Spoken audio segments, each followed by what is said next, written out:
Yon, lipat apartment, kailangan mo ba ng saktong sasakyan para sa saktong budget mo, para sa paglilipat ng gamit mo? Sa bagong apartment mo, syempre, ayun.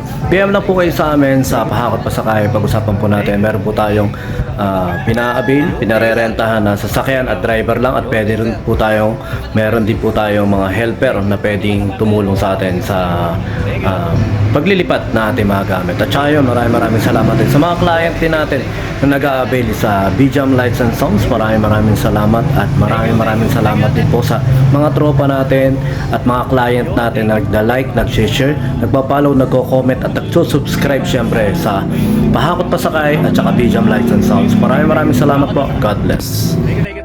Yun, thank you po.